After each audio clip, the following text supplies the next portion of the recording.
अस्सलामुअलैकुम। उम्मीद है कि आप सब लोग बिल्कुल ठीक-ठाक होंगे और खैरियत से होंगे। जैसे कि आप सब लोग जानते हैं कि हम लोग इंग्लिश ग्रामर पढ़ रहे थे और हमने पार्ट ऑफ स्पीच को तमाम पार्ट ऑफ स्पीच मुकम्मल कर लिए हैं। अभी हम लोग इंशाल्लाह ताला आगे भी इंग्लिश ग्रामर के ऊपर पढ़ेंगे, हम लोग टेंसेस को सीखेंगे और भी बहुत सी चीज़ें सीखेंगे। लेकिन अभी जैसा कि आप लोग सब जानते हैं कि तमाम क्लासेस हैं, उनके पेपर्स होने वाले हैं। 9th 10th first year second year तमाम बच्चे जो हैं इन सब के पेपर्स होने वाले हैं और तमाम बच्चे जो हैं बड़े ज़ोरों शोर से अपनी तैयारियों में मसरूफ़ हैं कि हमारे अच्छे से अच्छे नंबर्स आएँ और हम बहुत अच्छे तरीके से अपने अगली क्लास में जाएँ अच्छे ग्रेड्स के साथ। तो आज की मेरी वीडियो जो है वो पेपर प्रेजेंटेशन के ऊपर है। मेरे मैट्रिक में 953 मार्क्स थे आउट ऑफ 1100 और अभी इंटर में मेरे 1082 मार्क्स आए हैं आउट ऑफ 1100। अल्हम्दुलिल्लाह मेरे अच्छे मार्क्स आए हैं दोनों में ही, लेकिन इन मार्क्स में डिफरेंस कितना ज़्यादा है। 953 मार्क्स भी एक अच्छे तस्वुर किए जाते हैं, लेकिन फिर मेरे मैट्रिक और इंटर के मार्क्स में कितना ज़्यादा डिफरेंस है।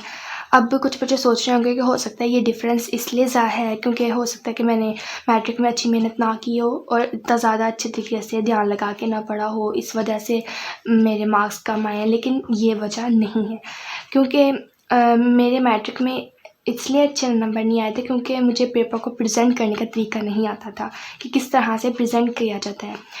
और जैसे छोटे बच्चों को सिखाया जाता है कि आपने पेंसिल से लाइंस लगाया करनी है, तो इवन मैं लाइंस भी जो है वो पेंसिल से लगाया करती थी। पेपर प्रेजेंटेशन के ऊपर बात करते हैं।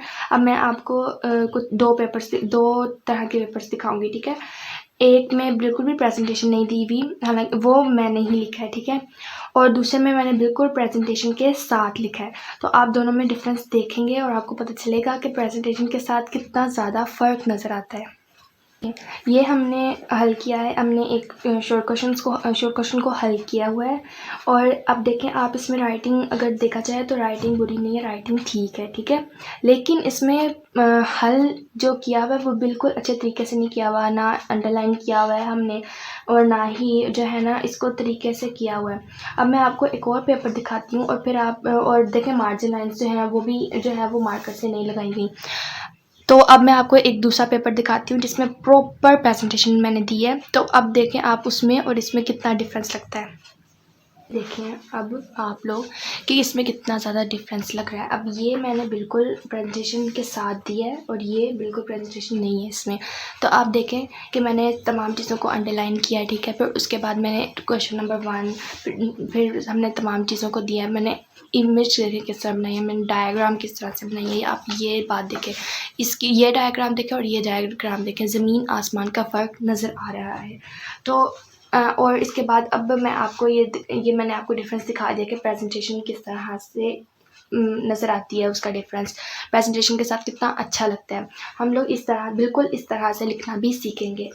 तो इससे पहले हम लोग सीखने से पहले मैं आपको 3-4 बातें हैं जो बहुत ज़रूरी है वो मैं आप लोगों को बता दूँ। अब सबसे पहली बात कि आपके पास पाउच में क्या क्या चीज़ें होनी चाहिए, ठीक है। आपके पास ज़्यादा चीज़ें नहीं होनी चाहिए, आपके पास बस जो चीज़ आपको चाहिए वही होनी चाहिए। आपके पास एक इंक पेन होना चाहिए, ठीक है। एक मार्कर 604 605, एक मार्कर जिसमें कट हो, जिससे हम लोग ये लाइन्स लगा सकें।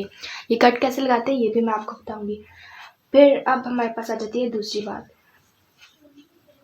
इससे ना ज़्यादा चीज़ होनी चाहिए ना कम चीज़, और एक बड़ा स्केल हमारे पास होना चाहिए। अब इससे ज़्यादा चीज़ें नहीं होनी चाहिए और ना ही इससे कम होनी चाहिए। इसकी क्या वजह है कि हम लोग बार बार जब एक चीज़ निकालेंगे तो सामान बिखरेगा और हमारा टाइम वेस्ट। बस दूसरी बात हमारे पास आ जाती है कि पेन हम लोग सिलेक्ट किस तरह से करें। अब पेन के बारे में आपने ये बात ध्यान रखनी है कि पेन ना ज़्यादा बारीक लिखता हो और ना ही ज़्यादा मोटा लिखता हो। अगर पेन ज़्यादा बारीक लिखता होगा तो फिर उससे क्या होगा कि पहले लिखा हुआ तो अच्छा लगेगा, लेकिन कुछ दिनों बाद, कुछ हफ्तों बाद उसकी जो राइटिंग है वो फीकी पड़ जाएगी। और आपको पता है कि हमारे पेपर्स जो हैं वो काफ़ी देर बाद चेक होते हैं, तो तब तक हमारे जो राइटिंग है वो हैंड राइटिंग जो है वो फीकी पड़ जाएगी और अच्छा नहीं लगेगा। तो और ना ही ज़्यादा मोटा होना चाहिए, अगर मोटा होगा तो फिर वो पेन और मार्कर में कोई फ़र्क नहीं नज़र आएगा। तो इसलिए आपने इस बात का ध्यान रखना है। अगली वीडियो में हम लोग इस मार्कर से लिखने का तरीका सीखेंगे और हम लोग इस मार्कर से लिखना बहुत ज़्यादा आसान है। और मैं आपको पूरा अच्छे तरीके और सिर्फ 2 बातें याद रख लेना तो हमें इस मार्कर से लिखना आ जाएगा। तो हम लोग अगली वीडियोज़ में इस मार्कर से लिखना सीखेंगे। तब तक के लिए अल्लाह हाफ़िज़।